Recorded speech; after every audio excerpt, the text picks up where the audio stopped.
Itinuro ng lalaki ang magandang dalaga sa ibaba. Pagkatapos ay kurutin siya mula sa manipis na hangin. Ilagay mo sa baso ko. Naintindihan naman agad ng katabi niyang PR. Kumuha ng larawan ng isang batang babae. Makalipas ang 10 minuto, nataranta ang dalaga. Sinamahan siya ng 2 security guard hanggang sa labasan. Tapos may binulong sa tenga niya. Ang dalaga ay parang bangkay na walang kaluluwa. Sumunod, pumunta sa labasan. Maghintay hanggang makapasa ito sa hanay ng pagsubaybay. Muling humakbang ang mga security guard.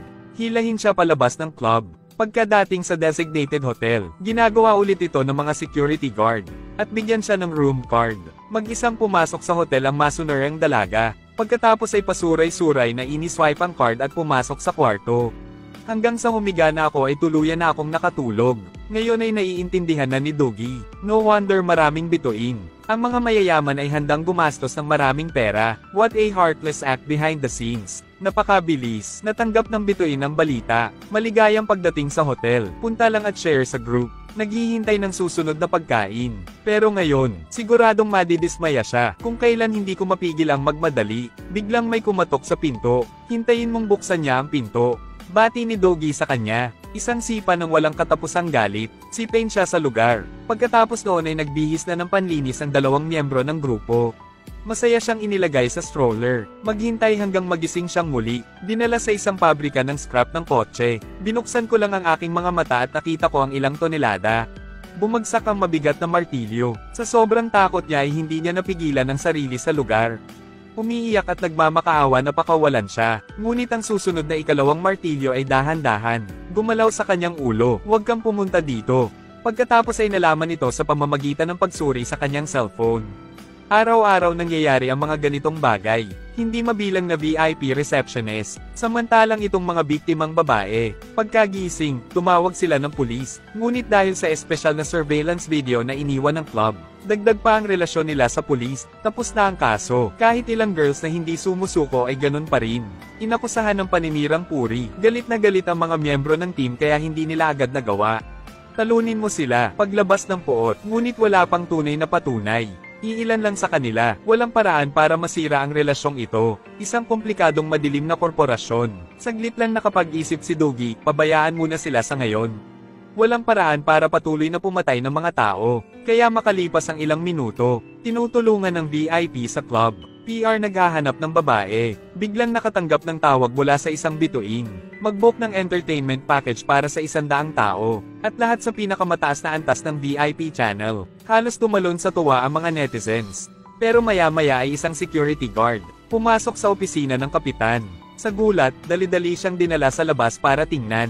Sa hindi inaasahang pagkakataon, may nabangga akong matandang babae habang papalabas. Magtatanong lang sana kung sinong tanga ang nagpapasok sa matandang babae. Sa hindi inaasahang pagkakataon ay nakilala ang isa pang matandang lalaki. Ang kapitan ay ganap na tulala sa puntong ito. Magmadali sa pinto ng club. Nang makitang ang labas ay puno ng 67 tao. Matandang lalaki, matandang babae. May hawak na bituin sa kamay. VIP kamay na may pangalan. Naintindihan niya lang, ang tinatawag na large order of 100 people ay talagang grupo ng mga matatandang turista. Bago pa siya makapag-react, agad na sumipol si Old Park at inakay ang mga tao sa headquarters. Sabay-sabay na sumugod ang maraming matatanda. Agad na hayaan ng club na umakyat lahat. Ang mga taong ito ay naglabas ng kanilang sarili. Mga inumin at pampaganya. Itulak palabas ang mga kabataan. May pagkakataon pa ang kulot na buhok na pumunta sa kinaroroonan ni DJ. Buksan ang old age disco. Ang bar ay agad na naging dance hall para sa mga matatanda. Lahat ng matatanda ay may hawak na ginseng wine. Malaking health party sa dance floor. Narinig ng mga kasambahay ang galaw ng guro at napatakbo sila. Natulala sa eksenang nasa harapan mo. Kagad na utusan ng lahat na magsara ng maaga. Pero kahit ganun, naglalaro pa rin ang mga matatanda hanggang hitang gabi. Ginulo rin nila ang clubhouse. Galit na pinagalitan ng manager ang 2 namamahala. Agad na humiling na suspindihin ang negosyo para sa pagwawasto. Muling pagdidisenyo ng sistema ng appointment. At hilingin sa kanila na mag-book kaagad ng appointment ng mga bituin na inilagay sa responsibilidad. Makalipas ang ilang araw, muling tinawag si Dougie sa club. Ihagis sa kanya ang isang pares ng guwantes na goma. Hayaan mo siyang tumulong sa paglilinis. Pero pagpasok ko sa sala, nadiskubre ko, may dugo sa lahat ng dako. Gumagamit ng espesyal na gamot ang mga security guard para tanggalin ang ebidensya. At huli siyang hinuli ng 2 pulis, ngunit tahasang nagdidirekta sa lugar. Turuan sila kung paano mag-iwan ng walang bakas, nakatingin sa likuran ng 2 pulis na papaalis. Walang uliran na galit sa puso ni Doji. Mga opisyal ng estado na dapat ay kumakatawan sa hustisya, ngunit tinutulungan nila ang mga masasamang puwersa upang saktan ng mabubuting tao.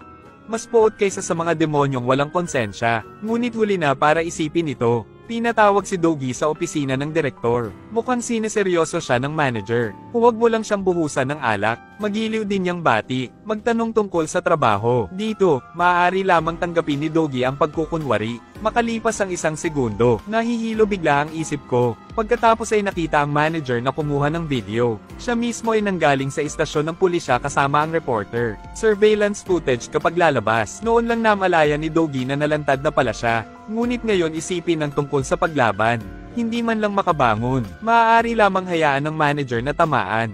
Walang magawang bumagsak sa lupa. Pagkatapos ay dinala siya sa exit door para mag-monitor. Sa pagkakataong ito lamang siya ang naging paksa ng kontrol. Pumunta ka. Pagpasok, kasunod ng boses ng kapitan, Dogi feel the girl for the first time.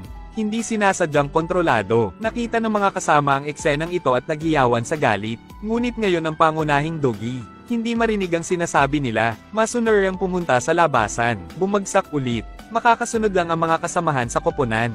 Escort vehicle Doji. Subukan mong humanap ng pagkakataon para iligtas siya. Gaano kalayo ang iyong hinahabol? Nang makitang huminto ang sasakyan sa gilid ng kalsada, muling nilapit ang kapitan sa tenga ni Doji. Bumaba ng bus at tumawid sa kalsada. May kasamang ngiti. Buti na lang at nakita ng mga kasamahan si Dogi na papunta sa gilid ng kalsada. Ngumiti at naglakad sa kabilang kalsada. Oras ng pagmamadali sa gabi. Napakabilis ng sasakyan sa kalsada. Naglakad lang ng ilang hakbang at nakasalubong. Nabigo ang isang truck sa pagpreno sa oras. Malapit nang lumuwa ang mga mata ko. Sa kabutihang palad, dumating si Goyon sa oras. Hilahin ka pabalik. Ngunit nakita yon ng kapitan at tumanggi pa rin itong bitawan. Nagmamaneho muli, naghahanda na saksakin siya hanggang mamatay. Buti na lang at pinahinto na naman ng mga kasamahan niya ang sasakyan. Nakita ng kapitan na lumalala ang aksidente. Sa wakas ay umalis na ang driver sa pinangyarihan. Nang magising si Dogi, nasa ospital na siya. Sinabi sa kanya ni Goyon na siya ay nakoma buong araw. At na-sprain din ang leeg ng 2 teammates. Nakahiga sa tabi ng hospital bed. Ngunit kapag nagising siya, ang unang gagawin ni Dogi ay hawakan ang bag.